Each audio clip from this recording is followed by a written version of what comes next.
Exams में अगर दे रहे हो तो उसमें से आपको इस टॉपिक से 1-2 क्वेश्चन ज़रूर मिल जाएंगे। ये टॉपिक एक्चुअली आपकी प्लांट फिजियोलॉजी में भी आता है और बायोकेमिस्ट्री में भी आता है। बायोकेमिस्ट्री में जब आप इस टॉपिक को पढ़ते हो तो अब आप इसका थोड़ा केमिकल लेवल पे जाते हो, स्ट्रक्चर लेवल पे जाते हो मॉलिक्यूल के। प्लांट फिजियोलॉजी में आपको फोकस करना रहता है कि इस प्रोसेस के अंदर जो भी स्टेप्स होते हैं उन स्टेप्स में क्या मॉलिक्यूल आपके बन रहे हैं और किस मॉलिक्यूल से क्या बन रहा है, ये सारी चीज़ें आपको इसमें देखनी रहती है, एंजाइम्स वगैरह देखने रहते हैं। तो आई होप आपको समझ में आएगा, चीज़ें थोड़ा डिटेल में रहेगा ये टॉपिक, ताकि आप अगर थ्योरी में भी इस पे एक फुल क्वेश्चन आ रहा है तो आप लिख सको। ऑल्दो ये टॉपिक आपका लखनऊ यूनिवर्सिटी का जो सिलेबस है 5th सेमेस्टर का, उसकी प्लांट फिजियोलॉजी पेपर से लिया गया है। तो चलिए देरी नहीं करते हैं, स्टार्ट करते हैं हम लोग व्हाट इज ग्लाइकोलिसिस। जो ग्लाइकोलिसिस है वो एक मेटाबॉलिक प्रोसेस है। ग्लाइकोलिसिस समझने से पहले आपको पढ़ना पड़ेगा कि मेटाबॉलिक प्रोसेस क्या होती है। तो उसको आप यहाँ पे समझिए कि सपोज ये एक सेल है, यहाँ पर जो मैंने बनाया ये एक सेल है और आपको पता है कि इस सेल के अंदर ग्रोथ भी होती है, इस सेल के अंदर एनर्जी का फॉर्मेशन भी होता है in the form of ATP. इस सेल के अंदर बहुत सारे कंपाउंड्स बनते हैं, एल्कोलॉइड्स वगैरह बनते हैं और साथ ही जो कि अनवांटेड मटेरियल होता है इस सेल के अंदर उसको एलिमिनेट कर दिया जाता है। तो ये सारी प्रोसेस एक सेल के अंदर होती हैं, लेकिन इन सारी प्रोसेस को करवाने के लिए इस सेल के अंदर बहुत सारे प्रोसेस चल रहे होते हैं, या फिर उन्हें हम कह सकते हैं बहुत सारे केमिकल रिएक्शंस चल रही होती हैं।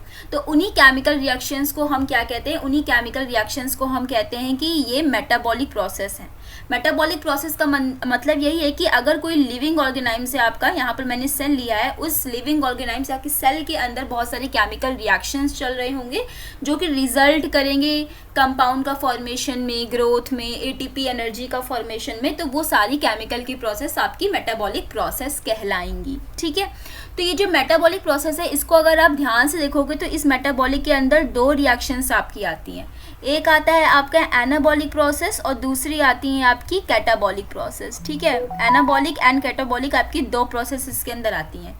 एनाबॉलिक का सिंपल मतलब होता है यहाँ पर किसी चीज़ का फॉर्मेशन करवाया जा रहा है, मतलब किसी चीज़ की यहाँ पर सिंथेसिस हो रही है, बनाया जा रहा है यहाँ पर। वहीं कैटाबॉलिक का रिएक्शंस का मतलब होता है यहाँ पे किसी चीज़ का क्या कराया जा रहा है, ब्रेक डाउन कराया जा रहा है, उसको तोड़ा जा रहा है या फिर उसकी लिसिस करवाई जा रही है। तो ये सारी टर्म एक जैसे ही हैं यहाँ पर। एनाबॉलिक में क्या हो रहा है, यहाँ पर देखिए अगर ये छोटे छोटे से मॉलिक्यूल्स हैं, ये छोटे छोटे से मॉलिक्यूल्स आपस में जुड़ के एक बड़ा कॉम्प्लेक्स मॉलिक्यूल बना दे रहे हैं। मतलब यहाँ पे छोटे मॉलिक्यूल थे, ये सिंपल मॉलिक्यूल्स थे और इन्होंने जुड़ के एक कॉम्प्लेक्स मॉलिक्यूल को तैयार किया है, उसको बनाया है। तो यहाँ पे क्या हो रहा है, यहाँ पर सिंथेसिस ही तो हो रही है, यहाँ पे फॉर्मेशन ही तो हो रहा है। तो ये होती है आपकी एनाबॉलिक रिएक्शन। वहीं ये बड़ा सा कॉम्प्लेक्स मॉलिक्यूल अपने आप को फिर से छोटे छोटे मॉलिक्यूल्स में अगर ये तोड़ ले रहा है, पहले ये कॉम्प्लेक्स था और अब ये सिंपल बन गया है। तो देखिए यहाँ पे क्या हो रहा है, यहाँ पे ब्रेक डाउन हो रहा है, यहाँ पर लिसिस हो रही है। तो ये हो गई आपकी कैटाबॉलिक रिएक्शन। तो इस तरीके से मेटाबॉलिक जो प्रोसेस होती है उनके अंदर 2 रिएक्शंस आती हैं, anabolic reaction and catabolic reaction. अगर हम स्पेशली ग्लाइकोलिसिस की बात करें तो ग्लाइकोलिसिस में लिसिस वर्ड आ रहा है, मतलब यहाँ पर ब्रेक डाउन हो रहा होगा, इसलिए ये एग्जाम्पल बनता है आपका एनाबॉलिक रिएक्शंस का। अब किस चीज़ का ब्रेक डाउन होता है, तो यहाँ पे ब्रेक डाउन होता है आपका ग्लाइको का मतलब होता है ग्लूकोज। यहाँ पर ग्लूकोज जो होता है, ग्लूकोज मॉलिक्यूल को, जो कि एक कॉम्प्लेक्स मॉलिक्यूल है, 6 कार्बन का मॉलिक्यूल है, उसका ब्रेक डाउन कराकर सिंपल मॉलिक्यूल बनाया जाता है और इसी प्रोसेस को हम कहते हैं catabolic reaction and glycolysis process. अभी तक मैंने जो भी आपको डायग्राम के थ्रू समझाया वो मैंने यहाँ पर सेंटेंस में लिख दिया है, जिससे आप लोगों को नोट्स बनाने में ईजी हो। मेटाबॉलिज्म की डेफिनेशन क्या है, the sum of all chemical process और reactions that occur in a living organism. वो लिविंग ऑर्गेनाइज्म में होना चाहिए, तभी आप उसे मेटाबॉलिज्म में कह सकते हो, क्योंकि केमिकल रिएक्शन तो आपके नॉन लिविंग इन्वायरमेंट में भी देखी जाएंगी। ठीक है, लेकिन आप मेटाबॉलिज्म उसे तब कहोगे जब वो पर्टिकुलर किसी लिविंग बॉडी के अंदर कुछ केमिकल रिएक्शन चल रही हैं, तब आप उन केमिकल रिएक्शंस को यहाँ पर मेटाबॉलिज्म का नाम दोगे। ये मेटाबॉलिज्म रिएक्शन आपकी सिंथेसिस भी करवा सकती हैं और ब्रेक डाउन भी करा सकती हैं। ब्रेक डाउन करा रही है तो इसे हम कैटाबॉलिक रिएक्शंस कहेंगे और सिंथेसिस करा रही है तो इसे हम एनाबॉलिक रिएक्शंस कहेंगे। एक बार आप डेफिनेशन में भी पढ़ लीजिए, chemical reaction in which synthesis of a complex molecule from a simple molecule. यहाँ पर सिंथेसिस हो रही है और ब्रेक डाउन में क्या हो रहा है, those chemical reaction in which break down और lysis of a complex molecule into simple molecule, just इसका उल्टा है। ठीक है, आई होप तो आपको डेफिनेशंस यहाँ पर क्लियर हो गई होंगी। चलिए हम लोग आगे बढ़ते हैं। अब ये जो एनाबॉलिक रिएक्शंस होती है, मतलब यहाँ पर किसी चीज़ की सिंथेसिस हो रही, किसी चीज़ को बनाना है, और जब किसी से चीज़ को बनाना होता है ना, तो यहाँ पर हमें एनर्जी देनी पड़ती है। यहाँ पर क्या होगा, एनर्जी हमें देनी पड़ेगी, और जब हम किसी चीज़ में एनर्जी को देते हैं तो वो रिएक्शंस हमारी कहलाती हैं एंडरगोनिक रिएक्शन। एंडरगोनिक का मतलब है यहाँ पर एनर्जी का इनपुट हो रहा है, यहाँ पर जो एनर्जी है वो आप दे रहे हो। वहीं जब आप किसी चीज़ का ब्रेक डाउन कराते हो, किसी चीज़ को तोड़ते हो, तो वहाँ पर क्या होता है, वहाँ पर उल्टा आपकी एनर्जी रिलीज होती है यहाँ पर।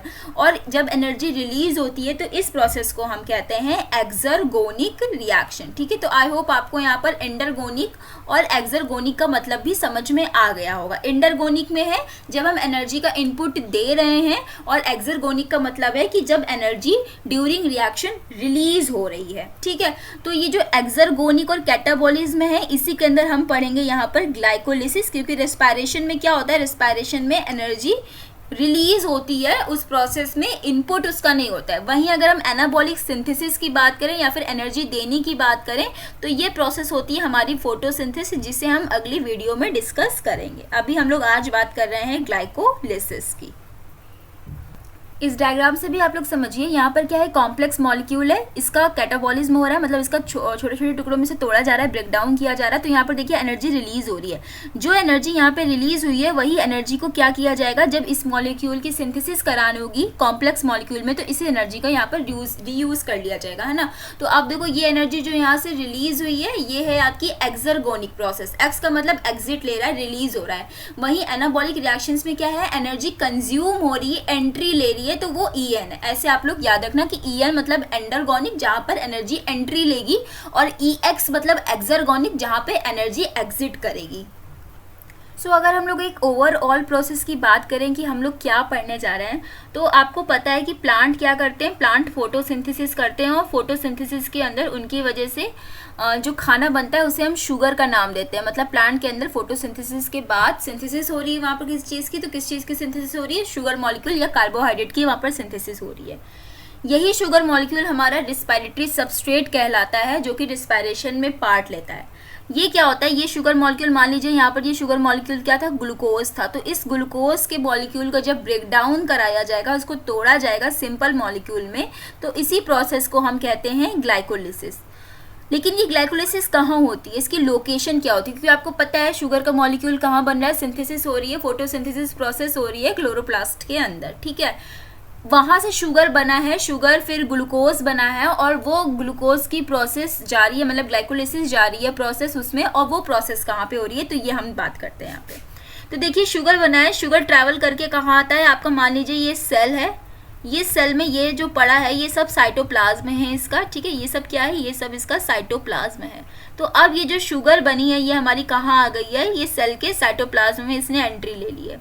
सेल के साइटोप्लाज्म में ही आपकी ग्लाइकोलिसिस की प्रोसेस होती है। तो आप लोग याद रखना कि ग्लाइकोलिसिस की साइट क्या है, ग्लाइकोलिसिस की रिएक्शन की साइट है साइटोप्लाज्म में, ये प्रोसेस देखी जाती है। ग्लाइकोलिसिस की जब प्रोसेस होती है तो इससे आपके मॉलिक्यूल जो बनता है जिसका नाम है पायरुवेट। ठीक है, ये पायरुवेट बनता है, और ये पायरुवेट फर्दर कन्वर्ट हो जाता है एसिटाइल को ए में। ठीक है, ये कन्वर्ट होता है एसिटाइल को ए में। ये एसिटाइल को ए फिर आपका यहाँ से निकल के जाता है और किसके पास पहुँचता है, माइटोकॉन्ड्रिया के पास पहुँचता है। माइटोकॉन्ड्रिया आपने सुना होगा, एनर्जी करेंसी, मतलब पावर हाउस सेल इसे कहते हैं। माइटोकॉन्ड्रिया में एसिटाइल को ए का कन्वर्जन होता है, और वहाँ पर चलती है आपकी TCA साइकिल, या ट्राई कार्बोक्सिलिक एसिड साइकिल इसे बोलते हैं, या फिर इसे सिट्रिक एसिड साइकिल का नाम भी देते हैं। वहाँ पर चलती है आपकी citric acid cycle. Citric acid cycle में बहुत से मॉलिक्यूल्स का यहाँ पर कंजप्शन होता है, एनर्जी करेंसी का यहाँ पे यूज़ होता है, और फिर रिएक्शन आगे बढ़ जाती है जो कि माइटोकॉन्ड्रिया की इनर मेम्ब्रेन पे चलती है, जिसका नाम है इलेक्ट्रॉन ट्रांसपोर्ट चेन, ठीक है। तो ये प्रोसेस बनती है और इसी रिएक्शन के थ्रू यहाँ पर हमारा जो एटीपी होता है उसका फॉर्मेशन किया जाता है माइटोकॉन्ड्रिया के अंदर। इसीलिए हम लोग ये कहते हैं कि माइटोकॉन्ड्रिया के अंदर किसका फॉर्मेशन होता है, एटीपी का होता है, क्योंकि उसके अंदर इलेक्ट्रॉन ट्रांसपोर्ट चेन चलती है। उसके पहले कौन सा स्टेप होता है, उसके पहले सिट्रिक एसिड साइकिल चलती है और उससे पहले भी क्या हो रहा होता है, साइटोप्लाज्म में ग्लाइकोलिसिस की प्रोसेस चल रही होती है। तो आज हम लोग इस ग्लाइकोलिसिस को ही डिटेल में पढ़ेंगे। इन सारी प्रोसेस को हम लोग अपने नेक्स्ट वीडियो में बात करेंगे। अब यहाँ पे कुछ पॉइंट्स है जो आपको याद रखना है कि ग्लाइकोलिसिस को हम ईएमपी पाथवे के नाम से भी जानते हैं। What is EMP? तो ईएमपी के अंदर 3 साइंटिस्ट आपके आते हैं जिनका नाम है एम्डन, मेयरहॉफ, ई से एम्डन, एम से मेयरहॉफ एंड पी से पर्नास, ठीक है। तो इन 3 साइंटिस्ट ने मिलकर इसकी डिस्कवरी की थी, तो इसी का नाम ईएमपी पाथवे भी रख दिया गया। नेक्स्ट पॉइंट आपको याद रखना है ग्लाइकोलिसिस में, इसके अंदर क्या होता है, ग्लूकोज का ब्रेकडाउन होता है जो कि एक ऑक्सीडेटिव प्रोसेस है। ग्लाइकोलिसिस क्या है, आपकी एक ऑक्सीडेटिव प्रोसेस है, ठीक है।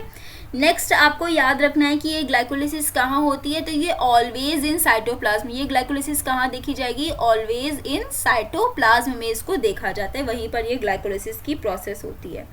यहाँ पर एक्चुअली हम इस पूरी ग्लाइकोलिसिस की प्रोसेस की बात करें ना, तो ग्लाइकोलिसिस की प्रोसेस को 2 पार्ट में डिवाइड किया गया था, ठीक है।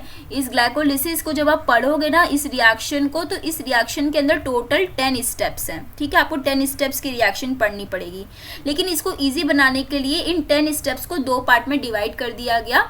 पहले 1 to 5 स्टेप्स को पढ़ा जाने लगा, फिर उसी के आगे कंटिन्यू करके बचे हुए आपके 6 to 10 स्टेप्स को पढ़ा जाता है, ठीक है। और दोनों लोग रिएक्शंस को मिला के एक ग्लाइकोलिसिस का 10 स्टेप तैयार हो जाता है। तो ऐसा क्या था कि अलग अलग करना पड़ा। तो स्टार्टिंग के 1 से 5 जो स्टेप्स थे ना, उन स्टेप्स को हम नाम देते हैं प्रिपरेटरी फेज का। प्रिपरेटरी का मतलब देखो कुछ बन रहा है ना, यहाँ पर कुछ बनाना पड़ेगा, प्रिपरेशन करनी पड़ेगी रिएक्शन चलाने के लिए।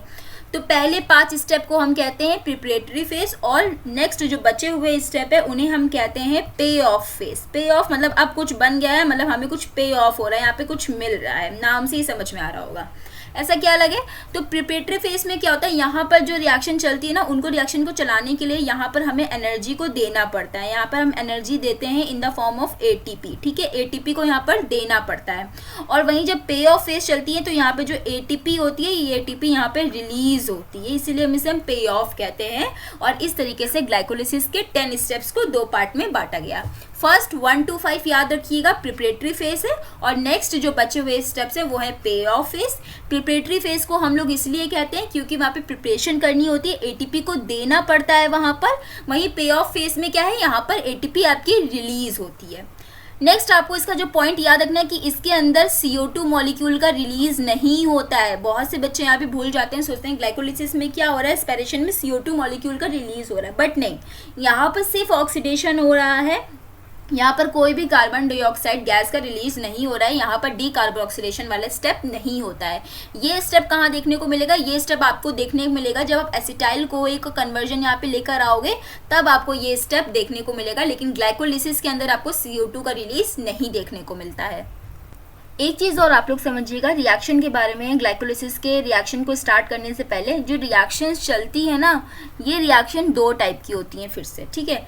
ये रिएक्शंस को 2 टाइप का हम इस तरीके से कह सकते हैं कि कुछ रिएक्शंस इसमें से यूनी डायरेक्शनल होती हैं, ठीक है, और कुछ रिएक्शन इसमें से कैसी होंगी, बाई डायरेक्शनल होंगी। What is unidirectional and bidirectional, पहले आप इसे थोड़ा सा डायग्राम से समझिए जो यहाँ पे मैं बताना चाह रही हूँ। यूनी डायरेक्शनल का मतलब है ये रिएक्शंस कैसी होती हैं, ये इरिवर्सिबल होती हैं। इरिवर्सिबल का मतलब ये वापस रिवर्ट बैक नहीं हो सकती हैं।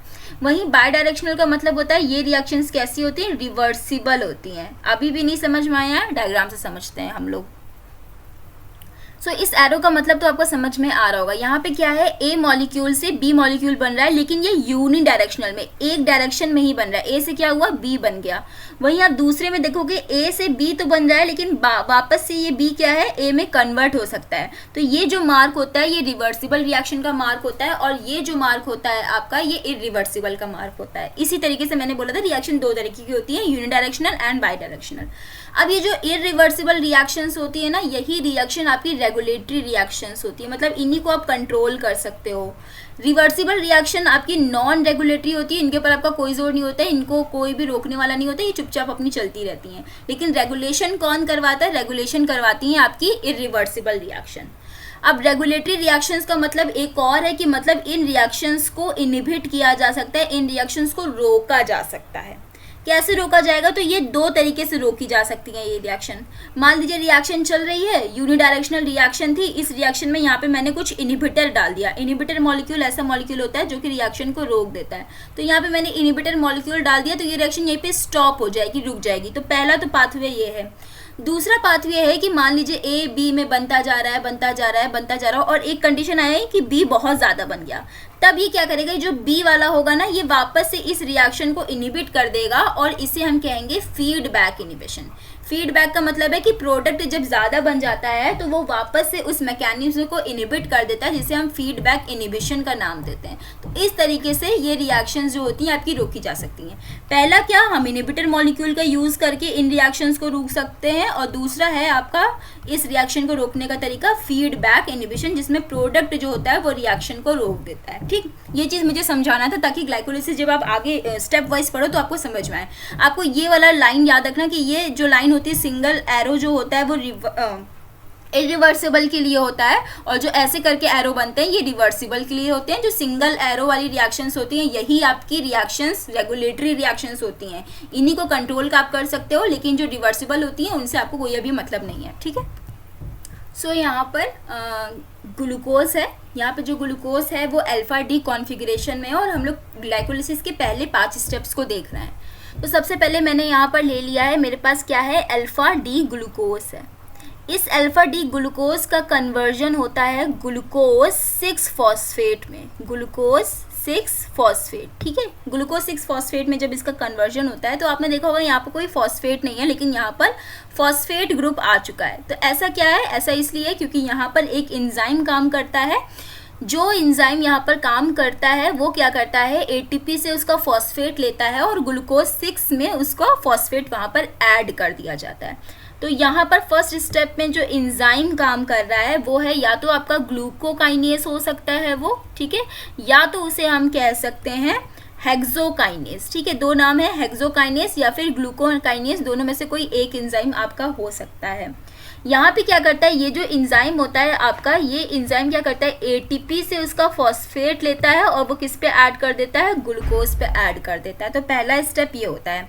और आप देखो ये रिएक्शन का एरो मैंने सिंगल लगाया, इसका मतलब ये एक इरिवर्सिबल रिएक्शन है। मतलब अगर अल्फा डी ग्लूकोज से ग्लूकोज 6 फॉस्फेट बन गया तो वापस चाह कर भी ये glucose 6 phosphate alpha D glucose में कन्वर्ट नहीं हो पाएगा।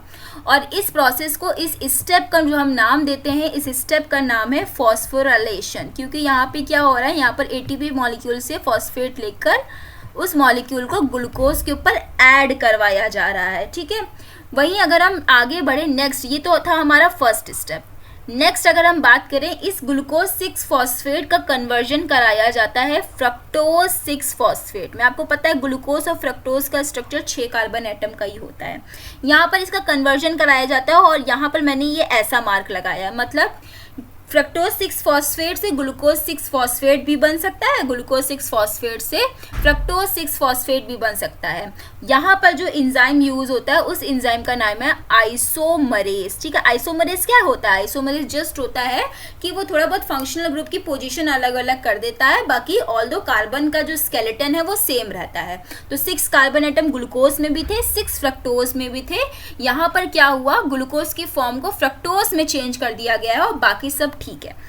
वैसे ये रिएक्शन क्या है, ये रिएक्शन आपकी रिवर्सिबल है, जैसे मैंने बताया था कि ये रिवर्सिबल होती हैं। ठीक है, और इसमें रेगुलेटरी स्टेप्स नहीं आते। लेकिन पहली वाली रिएक्शन आपको पता है कि ये इरिवर्सिबल है, यहाँ पर इस रिएक्शन को रोका जा सकता है।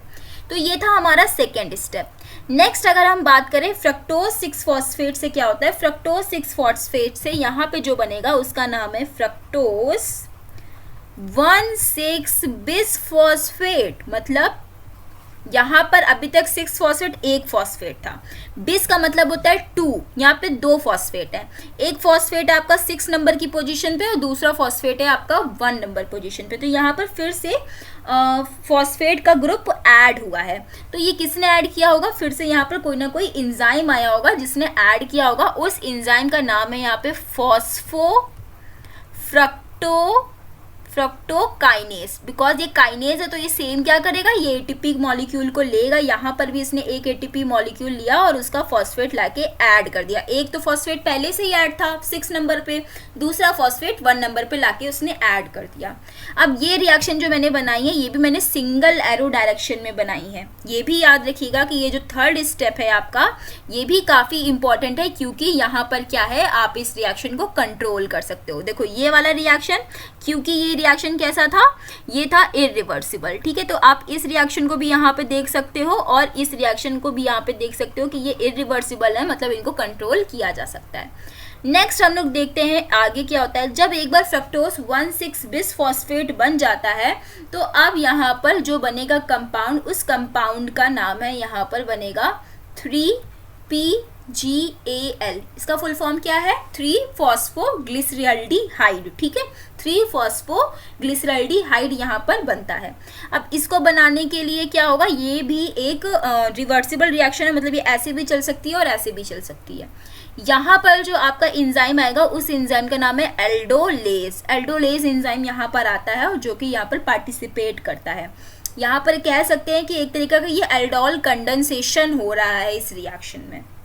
अब यहाँ पर आप ये देखोगे फ्रक्टोज 6 मॉलिक्यूल 6 कार्बन एटम का था और ये जो 3-फॉस्फोग्लिसराइड है ये 3 कार्बन एटम का है, मतलब इसके 2 मॉलिक्यूल बने होंगे।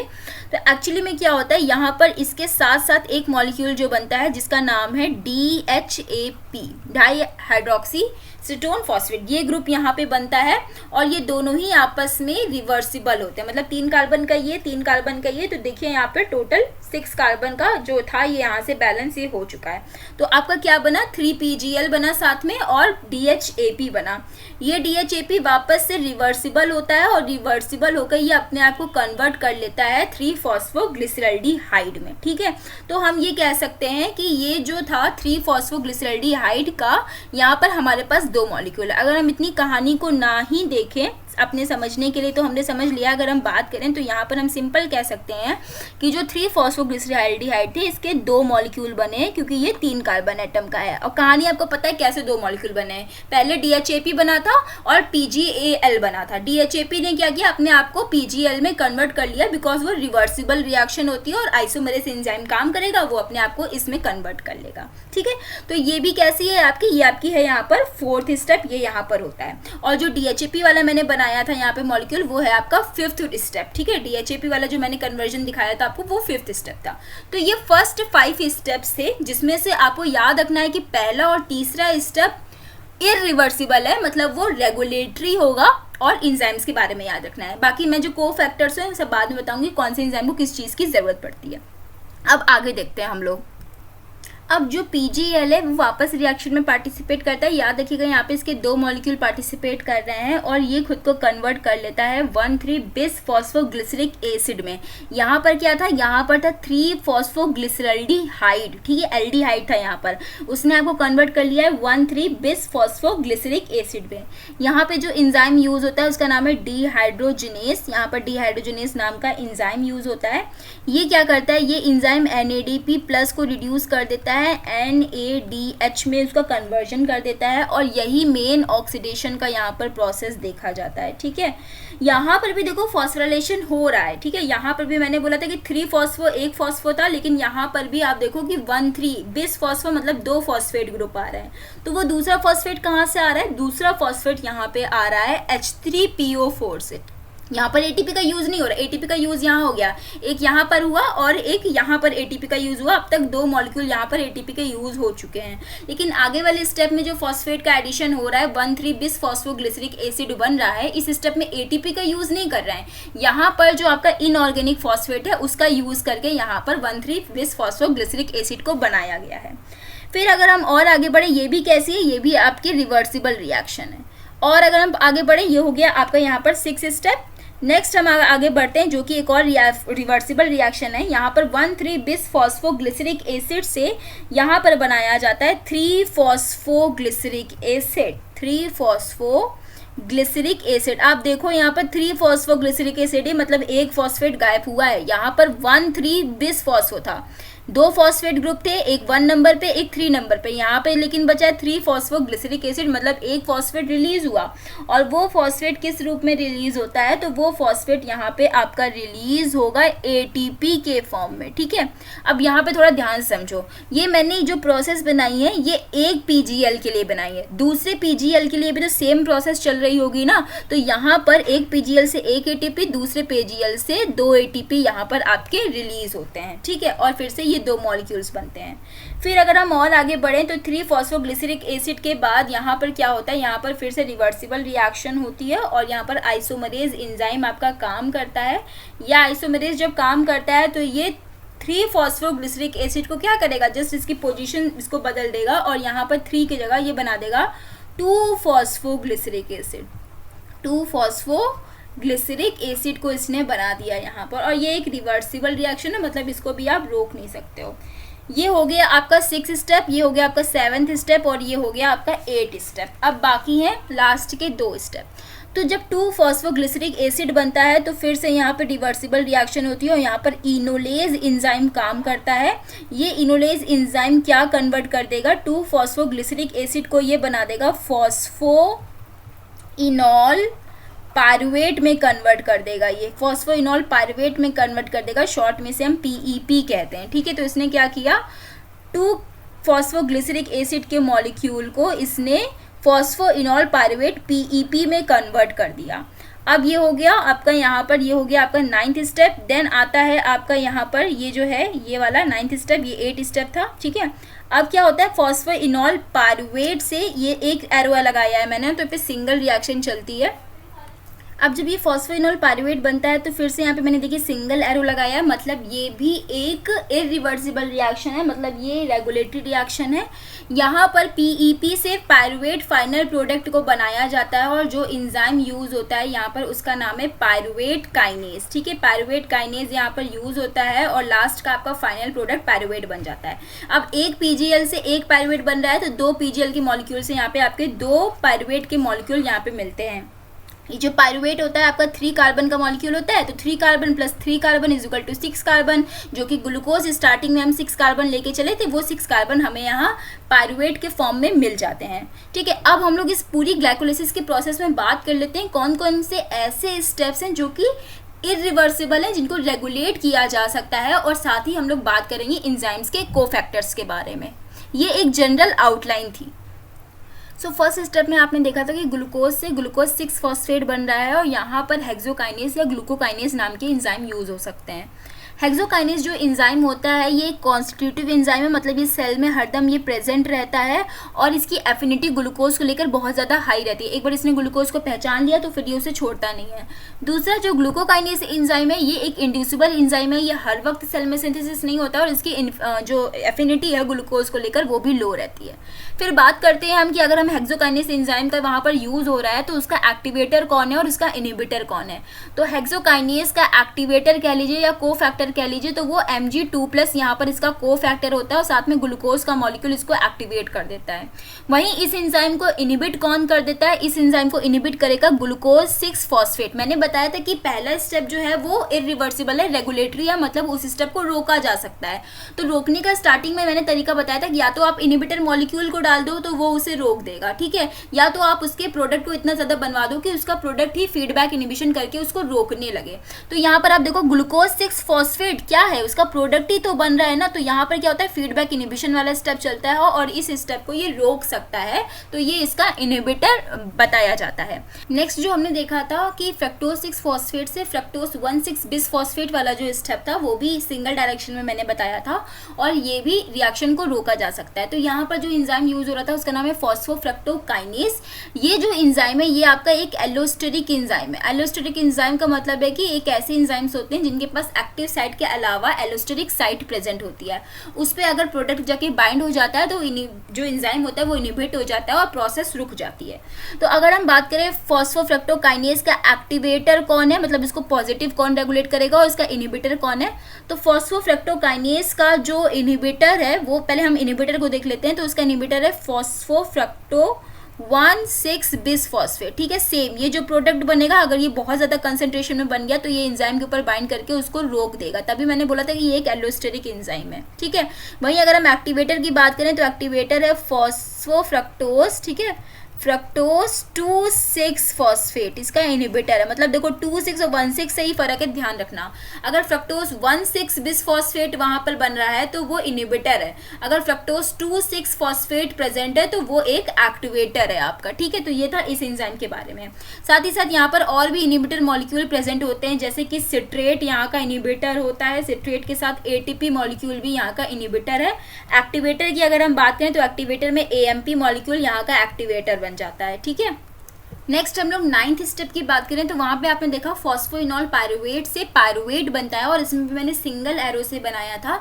यहाँ पर जो एंजाइम यूज हो रहा था उसका नाम था पायरुवेट काइनेज। तो ये पायरुवेट काइनेज भी कैसा स्टेप वाला, मतलब ये कैसा एंजाइम है, ये पहली बात तो आपका ये इरिवर्सिबल स्टेप है और ये एक रेगुलेटरी एंजाइम है, मतलब इस एंजाइम को इनहिबिट भी कर सकते हैं और एक्टिवेट भी कर सकते हैं। तो इस एंजाइम का अगर हम एक्टिवेटर की बात करें, इसको कौन पॉजिटिवली तरीके से एक्टिवेट करता है, तो इसके जो एक्टिवेटर है वो है आपके एएमपी मॉलिक्यूल है, ग्लूकोज 6 फॉस्फेट इसका एक्टिवेटर है, फ्रक्टोज 6 फॉस्फेट इसका एक्टिवेटर है। अगर हम वहीं पर इनहिबिटर की बात करें कि इसको कौन रोक सकता है, तो इसके जो इनहिबिटर है वो है एटीपी आपका इनहिबिटर है, एसिटाइल को ए, ठीक है, एसिटाइल को ए भी इसका इनहिबिटर है, और वहीं पर इसका एलानिन जो अमीनो एसिड है वो भी इसका इनहिबिटर मॉलिक्यूल है। साथ ही साथ इस एंजाइम का अगर हम को फैक्टर की बात करें तो इसका जो को फैक्टर इसको रिक्वायरमेंट होती है काम करने के लिए, वो को फैक्टर है आपका K+, यहाँ पे पोटेशियम आयन यहाँ पर को फैक्टर की तरह काम करता है। तो ये जो 3 स्टेप्स थे मैंने आपको बताया, step number 1, step number 3, step number 9 आप कह लो, ठीक है। तो ये जो स्टेप्स थे ये कैसे स्टेप्स थे, ये रेगुलेटरी स्टेप्स थे। इन्हीं स्टेप्स पे रेगुलेशन चलता है, रिएक्शन को रोका भी जा सकता है और एक्टिवेट भी किया जा सकता है। वहीं स्टेप नंबर 7 को याद रखना आप लोग, स्टेप नंबर जो 7 है वो है सबस्ट्रेट लेवल फॉस्फोराइलेशन, जहाँ पर सबस्ट्रेट लेवल फॉस्फोराइलेशन पे आप देख रहे थे कि वहाँ पर क्या हो रहा था, वहां पर फॉस्फोराइलेशन किया जा रहा था किस मॉलिक्यूल से, सबस्ट्रेट से फॉस्फेट निकालकर वहां पर फॉस्फोराइलेशन करके एटीपी का मॉलिक्यूल बन रहा था। यहाँ पर एटीपी का मॉलिक्यूल बनने लगता है, ठीक है, ये चीज आप याद रखना। अब ओवरऑल अगर हम एक बैलेंस शीट की बात कर लें तो ग्लाइकोलिसिस में कितने एटीपी खर्च हो रहे हैं और कितने एटीपी बन रहे हैं, इसके ऊपर आते हैं हम लोग। तो सबसे पहले अगर हम फर्स्ट पे ऑफ मतलब फर्स्ट प्रिपरेटरी स्टेप की बात करें तो एटीपी कहाँ कहाँ यूज़ हुआ था। एक एटीपी आप यहाँ पे यूज़ करवा रहे थे, ठीक है, मैंने हाईलाइट कर दिया, जहाँ पर आप ग्लूकोज 6 फॉस्फेट के ऊपर फॉस्फेट ऐड करा रहे थे। दूसरा एटीपी आप इस जगह यूज़ करा रहे थे जहाँ पर फ्रक्टोज 6 फॉस्फेट के पास सिंगल फॉस्फेट था, जब आपने इसको कन्वर्ट कर दिया फ्रक्टोज 1,6 बिस फॉस्फेट में, मतलब आपको एक और फॉस्फेट देना पड़ेगा। तो यहाँ पर भी आपका एक एटीपी का मॉलिक्यूल यूज़ हो रहा था जो कि अपना एटीपी दे रहा था फ्रक्टोज 1,6 बिस फॉस्फेट को। तो प्रिपरेटरी फेज में आपने 2 एटीपी का यहाँ पर यूज़ किया, यह बात आप याद रखना। नेक्स्ट अगर हम पे ऑफ फेज की बात करें तो पे ऑफ फेज में आप देखो यहाँ पर देखो हाईलाइट करके जहाँ पर दिखा रहे हैं कि जब 1,3 बिस फॉस्फोग्लिसरिक एसिड से 3 फॉस्फोग्लिसरिक एसिड बन रहा था तो यहाँ पर 2 एटीपी के मॉलिक्यूल रिलीज हो रहे थे। मैंने क्यों बताया था कि जो पीजीएल का मॉलिक्यूल उसके 2 मॉलिक्यूल होते हैं, तो एक मॉलिक्यूल से 1 एटीपी, दूसरे मॉलिक्यूल से 2 एटीपी, ठीक है। नेक्स्ट आप देखो यहाँ पर भी क्या हो रहा है, फॉस्फोइनॉल पायरुवेट से पायरुवेट बन रहा है, मतलब फॉस्फो ग्रुप जा रहा है। फॉस्फो किस में जा रहा है, एटीपी के पास फॉस्फेट जा रहा है, तो यहाँ पर भी आपके 2 मॉलिक्यूल एटीपी रिलीज हो रहे हैं। तो अगर हम टोटल ओवरऑल बैलेंस की बात करें तो टोटल क्या हो रहा है कि प्रिपरेटरी फेज में 2 एटीपी का यूज हो रहा है, वहीं पे ऑफ फेज में आपको 4 एटीपी मॉलिक्यूल क्या हो रहे हैं, यहाँ पर रिलीज हो रहे हैं, ठीक है। 4 एटीपी मॉलिक्यूल यहाँ पर रिलीज हो रहे हैं, ठीक। तो 2 एटीपी का यूज हुआ और 4 एटीपी मॉलिक्यूल रिलीज हुए। लेकिन अगर हम ओवरऑल कैलकुलेशन की बात करें कि जो 2 एटीपी का यूज हुआ, अगर हम इसको इसमें से निकाल देंगे तो हमारे पास क्या बचेगा, 2 एटीपी ही बचेगा। तो ग्लाइकोलिसिस में अगर हम नेट की बात करते हैं तो नेट एटीपी हमारे पास सिर्फ 2 एटीपी बचते हैं, बनते हैं हमारे पास 4 एटीपी आप देखो, लेकिन 2 एटीपी इसमें से वो निकल जाते हैं जो कि हमने स्टार्टिंग में यूज किया था उधार लेके, तो वो एटीपी 2 हमने निकाल दिए। इस वजह से हमारे पास जो नेट एटीपी प्रोडक्शन है वो यहाँ पर 2 एटीपी का रह जाता है। अब एक और चीज़ है, आप देखो यहाँ पर ये 7th नंबर का स्टेप था, यहाँ पे मैंने बोला था सबस्ट्रेट लेवल फॉस्फोरेशन होता है, 2 एटीपी निकल रहे हैं। अगर हम इस स्टेप में आर्सेनिक को डाल देंगे, आर्सेनिक एक पॉइजनस सब्सटेंस है, आर्सेनिक को यहाँ पर अगर हमने डाल दिया तो ये जो 2 एटीपी बनने होते हैं ना, ये नहीं बनते हैं इस स्टेप में, ठीक है। तो जब ये 2 एटीपी नहीं बनेंगे, हेंस 2 ही एटीपी बनेंगे, तो 2 एटीपी जो बन रहे हैं और 2 एटीपी जो हमने यूज़ किया है, तो उसमें अगर हम बैलेंस कर देंगे तो तब हमारे पास नेट प्रोडक्शन क्या हो जाएगा, 0 हो जाएगा। ठीक है, नॉर्मल कंडीशन में नेट प्रोडक्शन में हमारे पास 2 एटीपी है। 2 एटीपी कैसे हैं, क्योंकि 2 एटीपी का हम यहाँ पर यूज़ कर रहे हैं प्लस हमें 4 एटीपी मिल रहे हैं यहाँ पर। तो 2 एटीपी का हमने यूज़ किया, 4 मिल रहे हैं, टोटल हमारे पास 2 एटीपी बच रहे हैं। लेकिन अगर मैंने ये बोल दिया कि मैंने इस वाले स्टेप में आर्सेनिक को ऐड कर लिया है, तो अब हमारे पास क्या होगा, 4 एटीपी की जगह हमें बस 2 एटीपी ही यहाँ पर मिलेंगे, क्योंकि ये वाले स्टेप पे एटीपी नहीं बनेगा। इस स्टेप पे जब नहीं बनेगा तो 2 में से 2 गया, हैंस हमारे पास 0 एटीपी का फॉर्मेशन हो जाएगा जब हम आर्सेनिक को वहां पर इंट्रोड्यूस कर देंगे और ग्लाइकोलाइसिस की प्रोसेस वहां पर फिर रुक जाएगी। ठीक है, आई होप आपको ये वीडियो अगर पसंद आया हो तो अपने क्लासमेट के साथ शेयर करिएगा and keep studying guys. Bye bye everyone.